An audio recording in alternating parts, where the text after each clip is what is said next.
Hi dears, good morning. എന്തായാലും എല്ലാവരും രാവിലെ തന്നെ ഭക്ഷണമെല്ലാം കഴിച്ചു എന്ന് വിശ്വസിക്കുന്നു. നമുക്കാണെങ്കിൽ അടുത്ത വിശേഷങ്ങളിലേക്ക് ഒന്ന് പോയാലോ. അതായത് നമുക്കറിയാം, നന്ദനാണെങ്കിൽ കുറച്ച് ദിവസമായിട്ട് കടുത്ത പനിയാണ്. കുറച്ച് ദിവസം എന്ന് പറഞ്ഞാൽ ഒരുപാട് ദിവസമൊന്നുമല്ല, 2 ദിവസമായിട്ട് കടുത്ത പനിയിലെല്ലാം ശുശ്രൂഷിക്കുന്നത് ഏരിയാമ്മച്ചേട്ടത്തെയും എഫ്താപ്പച്ചേട്ടനും തന്നെയാണ്.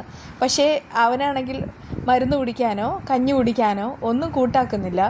ഒരേ കാലിൽ തന്നെ നിൽക്കുകയാണ്. ദേവി വരണം, ദേവിക വന്നാൽ മാത്രമേ നന്ദൻ്റെ പനി മാറുകയുള്ളൂ എന്ന് അവർക്ക് മനസ്സിലായിട്ട് ദേവികയെ വിളിച്ചു വരുത്തുകയാണ്. ദേവിക ഒറ്റയ്ക്കല്ല വരുന്നത്, കൂടെയാണെങ്കിൽ ഗിരീഷേട്ടനെയും കൂട്ടുന്നുണ്ട്. ഇനിയിപ്പോൾ നേരത്തെ പോലെ അങ്ങനെ പെട്ടെന്ന് ചാടി ഇറങ്ങി വരാനൊന്നും പറ്റില്ല. കാരണം ഇവർക്ക് ചുറ്റും ഒരു വേലി കെട്ടിക്കൊണ്ട് ഒരുപാട് പേർ കാത്തു നിൽക്കുന്നു. ഇസബല്ലയുടെ കണ്ണുകൾ, അരുന്ധതി, അതുപോലെ തന്നെ ഒരുപാട് പേരുണ്ട്. കെവിൻ അടക്കം എല്ലാവരും ഉണ്ട്. അതുകൊണ്ടൊക്കെ തന്നെ അവരാണെങ്കിൽ 2 പേരും കൂടെ വളരെ ഹൈഡായിട്ടാണ് അങ്ങോട്ട് വരുന്നത്. അങ്ങനെ നന്ദിന് പനിയാണെന്ന് മനസ്സിലായിട്ട് കഞ്ഞിയൊക്കെ ദേവിക തന്നെയാണ് കോരിക്കൊടുക്കുന്നത്. എന്നിട്ട് പറയുന്നുണ്ട്, എനിക്ക് വേണേൽ ഇവിടെ വന്ന് കൂടെ നിൽക്കാം, പക്ഷേ ഇപ്പോഴത്തെ സാഹചര്യത്തിൽ അതൊട്ടും പറ്റില്ല. എന്നെയും കൂടെ കാണാതാകുമ്പോൾ മറ്റുള്ളവർക്ക് സംശയം തോന്നാം. പിന്നെ നന്ദനെ രക്ഷിക്കുക, അതുമാത്രമാണ് എൻ്റെ ഇപ്പോഴത്തെ ഏറ്റവും വലിയ അജണ്ട. നന്ദുവിനെ എങ്ങനെയെങ്കിലും കേസിൽ നിന്ന് രക്ഷപ്പെടുത്തണം. അതിന് വേണ്ടിയിട്ടാണ് ഞാനിങ്ങനെ നെട്ടോട്ടം ഓടുന്നത്. അതുകൊണ്ട് തന്നെ പറയാണ്, നന്ദു ഒരു കാര്യം ചെയ്യണം, കുറച്ച് ദിവസം സഹിച്ചു നിൽക്കണം. അതേസമയം നന്ദനോട് ദേവികയ്ക്കുള്ള കെയറിങ് എത്രമാത്രമാണെന്ന് അവർക്ക് എല്ലാ പേർക്കും അറിയാം. പക്ഷേ ശാരികയ്ക്കാണെങ്കിൽ ഒരാഗ്രഹമുണ്ട്. ഇനി ഒരിക്കലും ദേവികയും നന്ദനും ഒന്നിക്കരുത് എന്നുള്ള ആഗ്രഹം. കാരണം ഒരു പെണ്ണിൻ്റെ പേരിലാണ് ദേവിക ഒരുപാട് വിഷമം അനുഭവിച്ചത്. ഒരു ഭാര്യയും സഹിക്കാൻ പറ്റാത്ത അത്രയും ദേവിക സഹിക്കുകയും ചെയ്തു. അതുകൊണ്ടൊക്കെ തന്നെ ഇനി ആ ഒരു കൂട്ടിലേക്ക് തൻ്റെ ചേച്ചിയെ ഇട്ട് കൊടുക്കാനായിട്ട് ശാരികയ്ക്ക് തീരെ മനസ്സില്ലതാനും. അതേസമയം നന്ദനാണെങ്കിൽ ഇപ്പോൾ ദേവി കൊടുക്കുന്ന കഞ്ഞിയെല്ലാം കുടിക്കുന്നുമുണ്ട്, മരുന്നും കഴിക്കുന്നു. നന്ദു എന്തായാലും സമാധാനത്തിലിരിക്കും. ഞാൻ പുറത്ത് തന്നെയുണ്ട്, അതുകൊണ്ട് തന്നെ നന്ദുവിനൊന്നും വരില്ല. എന്താ വേണ്ടെന്ന് വെച്ചാൽ ഞാൻ തന്നെ ചെയ്തോളാം എന്നൊക്കെ പറഞ്ഞിട്ട് ദേവിക തന്നെ അവനാണെങ്കിൽ വാക്ക് കൊടുക്കുന്നുണ്ട് കേട്ടോ. ആ സമയത്ത് നന്ദന് ഒരു ചെറിയൊരു ആശ്വാസമുണ്ട്. കൂടെയാണെങ്കിൽ ഗിരീഷേട്ടനും ഉണ്ട്. എന്നാൽ ഇവിടെ എല്ലാവരും കൂടെ സംസാരിച്ച് നിൽക്കുകയാണ്. അതായത് നന്ദനോട് പുറത്തേക്ക് ഇറങ്ങരുതെന്ന് നേരത്തെ തന്നെ കർശനമായിട്ട് അവരെല്ലാവരും പറഞ്ഞിട്ടുണ്ടായിരുന്നു. നന്ദനകത്ത് തന്നെയുണ്ട്. പക്ഷേ ദേവികയും ഗിരീഷേട്ടനും എസ്താപ്പൻ ചേട്ടനും കൂടെ പുറത്തുനിന്ന് സംസാരിക്കുന്നത് ഒരാൾ മറിഞ്ഞു നിന്ന് കാണുകയാണ്. 2 ദിവസത്തിന് മുൻപ് തന്നെ ഇതുപോലെ ആ വീട്ടിൽ അയാൾ വന്നിട്ടുണ്ടായിരുന്നു. ഒരു പിച്ചക്കാരൻ്റെ വേഷത്തിലാണ് വന്നത്. അങ്ങനെ ഒരു വേഷം ആയതുകൊണ്ട് തന്നെ ആരും അധികം ശ്രദ്ധിക്കില്ലെന്നും അയാൾക്ക് ബുദ്ധി ഉപദേശിച്ചു കൊടുത്ത ആൾ പറഞ്ഞിട്ടുണ്ടാവണം. അതുകൊണ്ട് തന്നെ അവിടെ വന്ന് നിന്നിട്ട് അവിടെയുള്ള കാര്യങ്ങളെല്ലാം വീക്ഷിക്കാണ്. എന്തായാലും അവിടെയുള്ള ചില കാര്യങ്ങളൊക്കെ അയാൾക്ക് മനസ്സിലാവുന്നുമുണ്ട്. ആ സമയത്ത് ഗിരീഷേട്ടനും എല്ലാവരും സംസാരിക്കുന്നുണ്ട്. ദേവിയേക്ക് എസ്താപ്പൻ ചേട്ടൻ്റെ വീട്ടിൽ വരാം, പക്ഷെ ഗിരീഷിന് വരേണ്ട കാര്യം എന്താ? അയാൾ അതൊക്കെ ചിന്തിക്കുകയാണ്. പുറമേ നിന്ന് നോക്കിയാൽ അകത്ത് കിടക്കുന്ന നന്ദനെ കാണാൻ കഴിയില്ലെങ്കിലും അയാൾക്ക് പെട്ടെന്ന് തന്നെ ഒരു സംശയം തോന്നുന്നുമുണ്ട്. ഈ ആൾ ആരായിരിക്കും എന്നുള്ള ആ ഒരു സംശയത്തിലാണ് എല്ലാവരും ഉള്ളത്.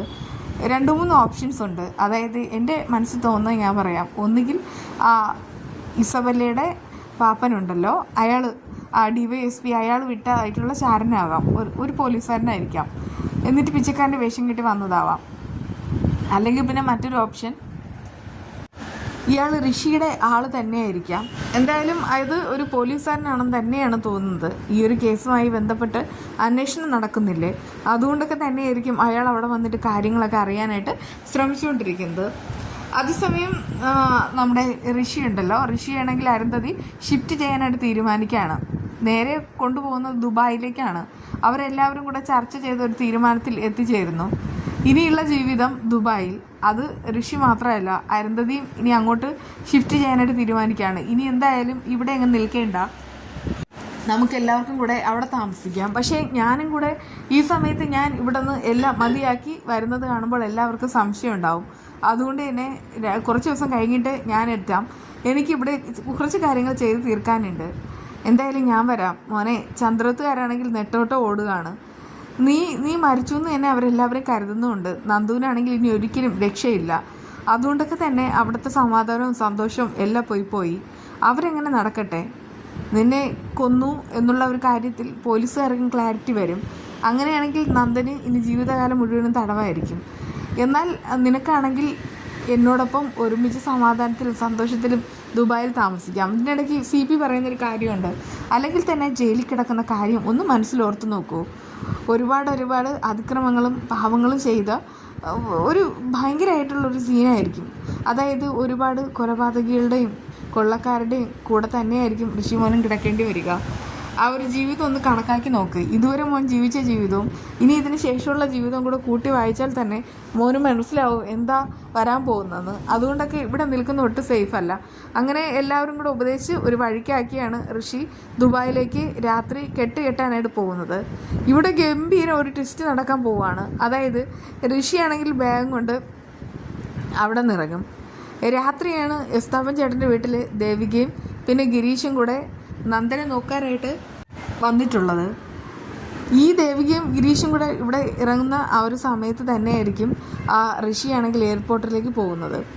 അങ്ങനെ അവരാണെങ്കിൽ ഋഷിയെ കാണുന്ന സമയത്ത് ദേവികയ്ക്ക് അതേ സംശയം ഉണ്ടാവും. കാരണം പലപ്പോഴായിട്ട് ഈ ഋഷിയാണെങ്കിൽ ഋഷി പ്രേതമാണ് ഭൂതാണെന്നൊക്കെ നന്ദൻ പറഞ്ഞ കാര്യം ഓർമ്മ വരും. അതിനുശേഷം ഇവരാണെങ്കിൽ ഉറപ്പായിട്ടും ഋഷിയുടെ പിന്നാലെ തന്നെ പോവും.